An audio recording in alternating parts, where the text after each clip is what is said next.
Harry's wife. Thank you, Elton. Hello, I'm H.G. Tudor. You probably have seen the short film clip where Harry and his handler thank Elton John. Before we get to that and to analyse it, let's have a look at what the Daily Mail has to tell us in an article by Harriet Johnston, which is headlined, "Thank you for being a friend to my mum and our kids."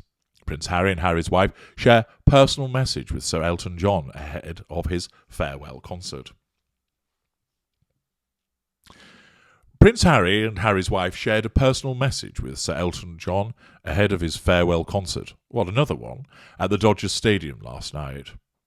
The Duke and Duchess of Sussex were featured in a compilation video showing stars paying tribute to Sir Elton ahead of the gig, which aired live on Disney+. So they were in the reel with other famous people. In the clip, which appeared to have been filmed at the couple's Archwell offices, Prince Harry said, "Thank you for being the friend that you were to my mum. Thank you for being our friend. Thank you for being a friend to our kids." All straightforward, empathic thanks there. The couple apparently have grown close with the singer in recent years, having known Harry his whole life through his dear friendship with Princess Diana, Diana, Princess of Wales, and even lending the couple his French Riviera home and private jet in 2019. Well, Mr. John has his own motives behind all of that, or Reg Dwight is his real name. But that's for another day. The article continues. In the clip, Prince Harry was dressed in a relaxed blue suit and white shirt, while Harry's wife was wearing a dark brown top. It appeared to have been filmed at their Archwell offices, and in the background a pair of double doors featuring the Foundation's logo could be seen. Not really sure what they need offices for. They don't really do much, but anyway. The couple both said, "Hi, Elton," before Harry's wife said, "We just wanted to say congratulations." Well, just say congratulations. You don't have to say we just wanted to. "We are just so proud of you." "Oh, that's good of you." Of course, you don't really know her. You don't really know him. It's Harry that does, as a consequence of the connection that he's had from the past. And undoubtedly, it would appear that there's been some form of interaction between them. But for her to say, "We're so proud of you," well, at the end of the day, you don't really know this individual. And why does he need you to say that you're proud of him? He doesn't. You could just congratulate him on his career, etc. But of course, it's that gushing, condescending nature of hers, once again, that comes to the fore. That mid-range behaviour of believing that she's kind and sweet and empathic, coming out with this nonsense. "We are just so proud of you and so grateful that we were able to see you on your farewell tour also." Harry said, "Thank you for entertaining everybody for so many decades. Thank you for being the friend that you were to my mum. Thank you for being our friend. Thank you for being a friend to our kids. And thank you for entertaining people around the world. Even though this is officially your retirement, this will not be your last gig, and we know that. We love you, and congratulations on your incredible career."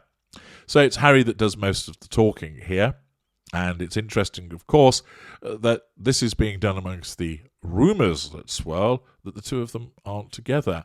So is this just some form of publicity, one wonders? Well, we also, of course, have the video clip, which naturally I'm going to show you now and then provide you with the analysis. Here it comes.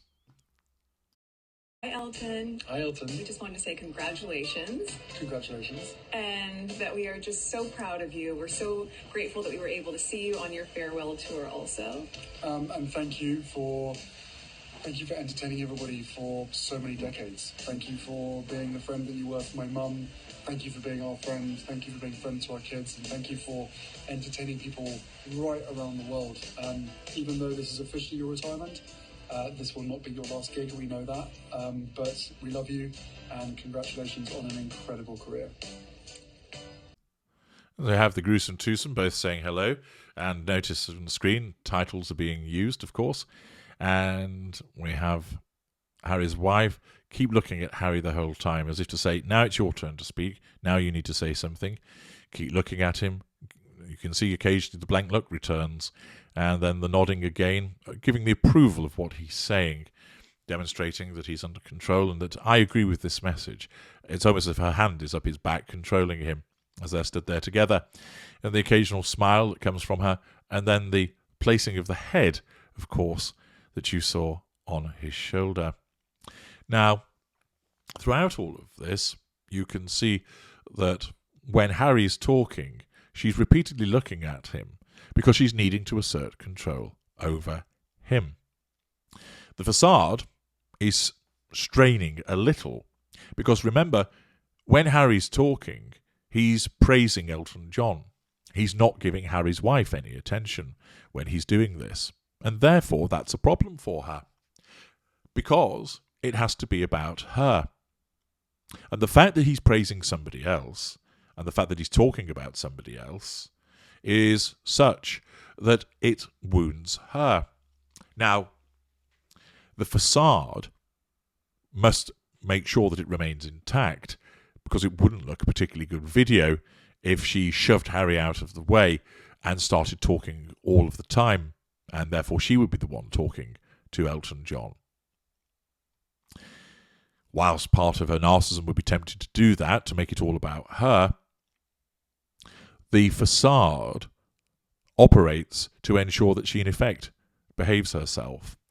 And what's actually happening is she can't assert control directly all of the time, but she keeps attempting to do so with the looking at Harry and then the nodding, which thus she's giving approval of what he's saying, which means that she is asserting control over him. She's also asserting control over those that are listening through the presentation of the message itself. But you can see as well that when she smiles, it's not a warm smile, it's that fixed rictus grin that appears once again as the narcissism causes her to engage in that behaviour in order to maintain the facade. And so each time she keeps glancing at Harry because her narcissism is dictating, get him under control. He's talking about something else. And the facade at the same time is saying, don't lose your shit, don't pull on his ginger bollocks, don't stick your finger up his bottom or whatever to draw his attention back onto you, but nod and smile, nod and smile. And as you can see around the sort of 1 minute and 6, the countdown that's going on as it gets down to about 1 minute and 8, you can almost see that the grin is very much fixed. Because inside, her head's thinking, this is boring, because it's not about me. In part, there'll be some thought fuel obtained from the purposes of having the link to Elton John and leaving this message, but it's Harry that's doing most of the talking. And for her, this is a threat to control. And so we see occasionally as well where you almost get that blank look again, just for a millisecond, as the narcissism seeks to ensure that she does the correct response. And then ultimately at the end, there's the assertion of control over Harry and over the audience as she leans her head on him and blows a kiss. That's to say, he's mine, he belongs to me.